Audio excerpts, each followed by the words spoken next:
Vyadirogan Satatanu Shaktan Sheshakaya Prasurtana Sheshan Autsukya Moharatidanjakana Yopurva Vaidyaya Namostu Tasmai.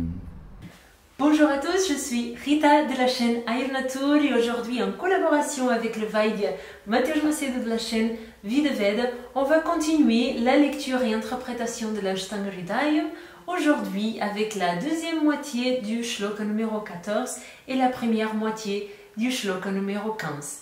Donc Vagbata il dit le suivant. Rasa Swadvam Lalavana Tikto Shanakashayakaha Shadravyamashritasthecha Yathapurvam Balavaha. Rasaha veut dire littéralement le goût, la saveur. Et après Vagbata il va nous citer différents types de saveurs. Swadu Amla Lavana Tikta Ushana Kashayakaha.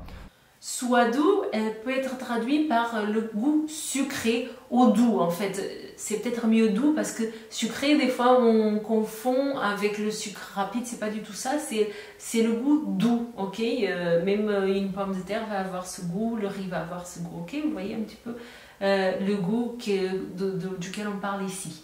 Amla est acide. Lavana, c'est salé. Tikta, amer. Ushna, Ushna c'est chaud, mais du coup on parle de la saveur piquant, épicée. Kashaya, c'est l'astringent. Ces 6 saveurs sont les 6 saveurs qui sont considérées et utilisées en Ayurveda.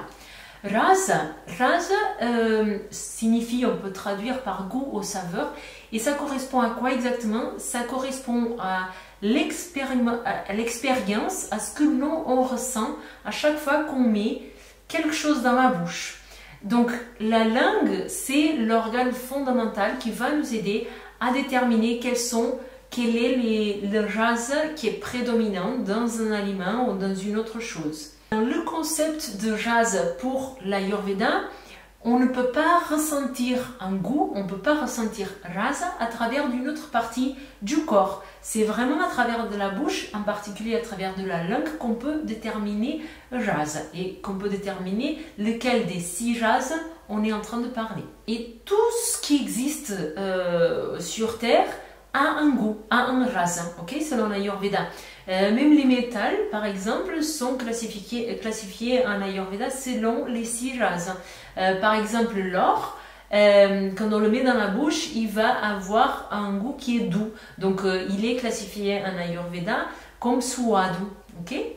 La traduction du sanskrit, elle peut être un petit peu mensongère, si on peut dire comme ça, parce que des fois, ce qu'on interprète par un mot en particulier en français n'est pas forcément ce que le mot en sanskrit veut dire.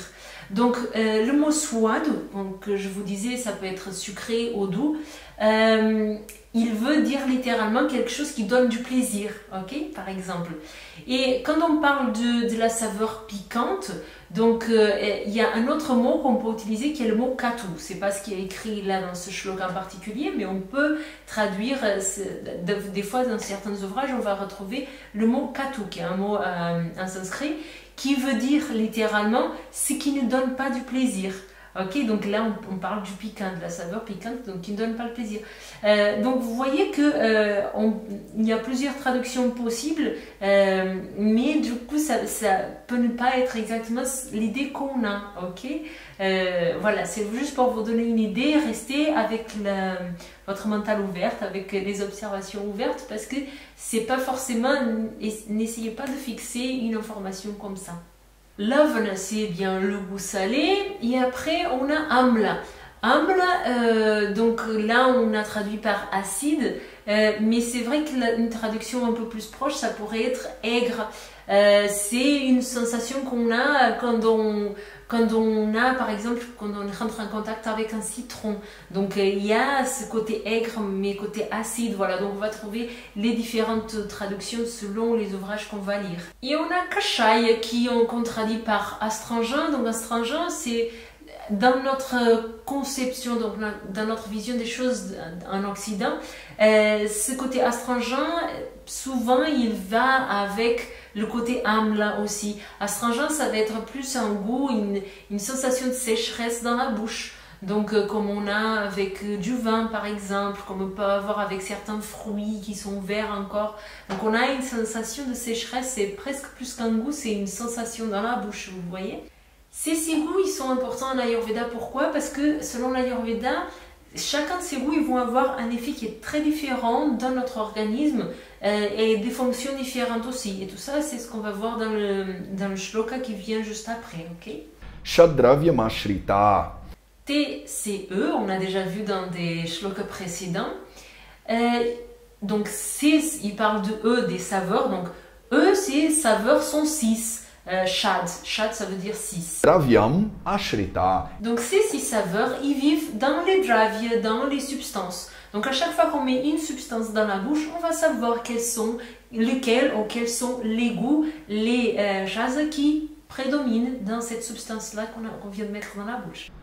Yathapurvam balavaha. Donc, dans l'ordre dans lequel ces 6 goûts, ces 6 saveurs viennent d'être cités, donc du goût swadu ou madura, ça peut être aussi traduit comme madura, le goût doux, sucré, jusqu'au goût astringent, ils vont progressivement avoir moins de bala, moins de force. En termes pratiques, ça veut dire quoi? Ça veut dire que si on va ingérer des substances qui vont avoir madura rasa, madura rasa ou swadu rasa, donc ce goût sucré doux, cette substance, elle va avoir tendance à promouvoir de la force, de l'énergie, de la santé dans le corps, ok? Et au contraire, si on va ingérer plus des aliments ou des substances qui vont avoir une prédominance du goût astringent, donc de kshaya rasa, là, on va avoir pas une diminution de la force, on va avoir moins de force, ou on peut même avoir une diminution de la force, de balle ou d'énergie, ok? Remarquez que l'être humain, quoi que ce soit notre culture, l'endroit où on vit, on a toujours cette attirance pour le goût swadu, le goût madura, donc le goût un peu doux ou sucré. Donc ça, c'est une tendance naturelle qu'on a parce que c'est ce goût qui nous donne une force un peu plus importante, ça nous donne plus d'énergie. Okay? Après, Mateusz Macedo, il nous fait encore la remarque que je viens de vous faire déjà au début de la vidéo. Attention que quand on parle de madura, de swadu, on ne parle pas du côté sucré de gâteau ou de dessert. On parle vraiment de ce goût doux qui existe dans les aliments naturels. Donc, il donne l'exemple du riz, de la pomme de terre, des légumes, voilà. Après, il nous fait aussi, il nous permet de comprendre que chaque aliment, il va avoir toujours les 6 rases, ok? Les 6 rases, les 6 goûts, ils sont toujours présents dans tous les aliments. Donc on ne parle pas de l'aliment qui a tel ou tel goût, on va parler de prédominance, ok? Quand on dit que le riz est madura rasa, ça ne veut pas dire que le riz, il a que madura rasa, ou swadu rasa. Je devrais utiliser le mot swadu parce que c'est ce qui est dans ce shloka-là. Donc, ça ne veut pas dire qu'il a que le goût doux, il va avoir tous les autres 5, mais swadu rasa va être prédominant dans le riz, ok? Donc, avec un exemple pratique, qu'est-ce que ça donne? Ça donne que si on mange du riz, de la pomme de terre, etc., ça va nous donner de l'énergie, de la force. Et par contre, si on va faire un jus de citron ou qu'on va manger des rondelles de gingembre avec un gingembre entier, là, on va retrouver une prédominance pas de swadu rasa, mais plutôt de kshaya et de amla. Et du coup, ça va nous donner moins de force à notre organisme, ok? Et ça ne veut pas dire que ces aliments-là qui ont la prédominance d'un autre goût, ça ne veut pas dire qu'ils n'ont pas une fonction dans le corps. Ils ont une fonction dans le corps et c'est ce qu'on va voir après. Donc, par exemple, quelque chose qui a une prédominance de katu, rasa, là, ça va être très bon pour la digestion. Un aliment qui va avoir une prédominance de kshaya, il va avoir aussi des attributs qui vont améliorer d'autres choses dans notre corps. Okay? Donc, ça ne veut pas dire qu'on doit manger maintenant que swadu rasa. C'est pas du tout ça. Okay? C'est juste comprendre un petit peu Bhagavad et il commence encore une fois à nous expliquer des choses pas à pas. Après, à la fin de la vidéo, le Vaidya Mateusz Macedo nous explique encore une fois qu'on doit être très attentif à ce qui signifie chaque mot. Donc il dit, des fois on lit les choses une fois et on a l'impression qu'on a compris, qu'on comprend ce concept. Donc quand on traduit suado ou madura ras par le goût sucré ou doux, on a l'impression qu'on a compris, mais en fait on n'a pas tout à fait compris parce qu'on n'a pas encore ces concepts.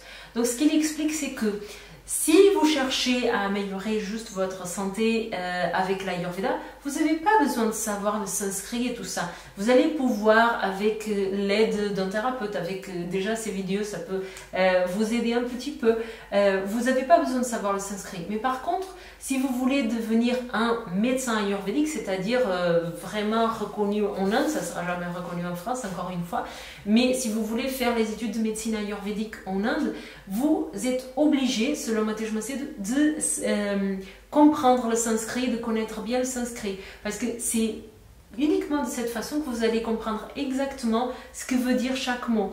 Et il dit que les questions de langage, ils sont fondamentales pour la compréhension en Ayurveda.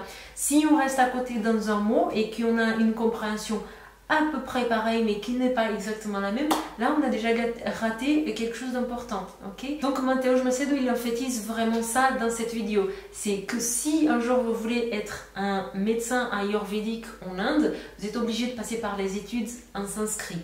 Okay? Donc si vous voulez être plus qu'un simple thérapeute en Occident. Okay? Après, encore une fois, en France ou en Occident, vous ne serez jamais reconnu. Enfin, jamais, on ne sait pas. Pour l'instant, il n'y a pas cette reconnaissance-là. Donc, on parle encore une fois de l'Inde et de la réalité en Inde. Okay? Dans la vidéo qui vient juste après, la semaine prochaine, on va parler de comment ces 6 goûts ils vont influencer les doshas. Et encore une fois, Vagbata il va nous aider à rajouter une couche de connaissances à tout ce qu'on a appris jusqu'à présent.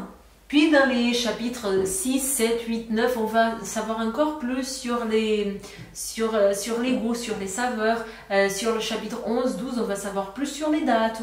Donc petit à petit, Vagbata nous amène à travers l'Ashtanga Hridayam dans une connaissance qui va couche par couche, pas à pas, de plus en plus profond et pour connaître un peu plus cette connaissance, okay? Rajouter des couches de connaissances. Ça, c'est le shloka qu'on voulait partager avec vous aujourd'hui. Merci beaucoup à vous tous qui likent nos vidéos, qui vous abonnez à nos chaînes, qui partagez cette information avec vos amis passionnés d'Ayurveda. Voilà, on est arrivé à la fin de cette vidéo et je vous dis à la prochaine vidéo où on va continuer cet apprentissage de l'Ashtanga Hridayam shloka par shloka. Merci.